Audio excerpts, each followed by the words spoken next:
The missing child came back different. 8-year-old Ethan Carter disappeared on a cold October evening in the small town of Blackwood, Oregon. One moment he was playing in his backyard while his mother raked leaves. The next he was gone. The police searched the nearby woods for weeks. Volunteers combed every trail, every creek, and every abandoned cabin. Search dogs lost his scent just beyond the tree line, as if he had simply vanished into thin air. Months passed.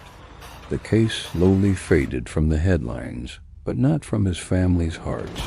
Every night, Ethan's mother left the porch light on.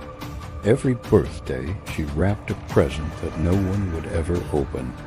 And then, exactly 1 year later, there was a knock at the front door. When Ethan's father opened it, his son was standing there. He looked exactly the same. Same clothes, same backpack. Not a single scratch. "Mom?" Ethan whispered. His mother burst into tears and hugged him so tightly she thought she'd never let go again. But something felt wrong. His skin was freezing cold. His heartbeat was strangely slow, and his eyes, they never blinked. The doctors couldn't explain it. Ethan hadn't lost any weight. He wasn't dehydrated. There was no sign that he had survived alone in the wilderness for an entire year.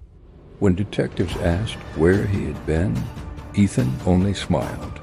"I was with the people in the woods." What people? The ones who wear our faces. Everyone assumed the trauma had affected his memory. Life slowly returned to normal, or at least it tried to. Every night, Ethan stood perfectly still outside his parents' bedroom, watching. If they asked what he was doing, he'd answer, "Making sure you're asleep." The family dog refused to go near him. Instead, it growled nonstop whenever Ethan entered the room. One morning, Ethan's teacher called his mother. She sounded shaken. "Ethan keeps drawing the same picture."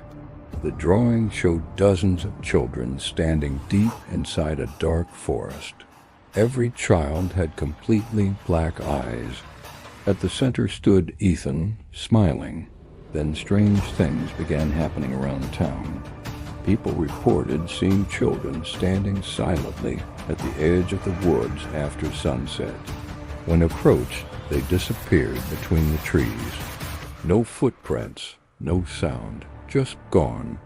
One night, Ethan's father woke to whispers coming from the backyard. Looking through the window, he saw Ethan talking to several children standing in the darkness. None of them moved. They simply stared at the house. The father rushed outside. The other children vanished instantly. Only Ethan remained. "They're waiting," he said calmly. Waiting for what? For everyone else. The next morning, Ethan was gone again. His bedroom window was open. Leading into the woods were dozens of tiny footprints. Not one pair. Dozens. The police searched for weeks but found nothing.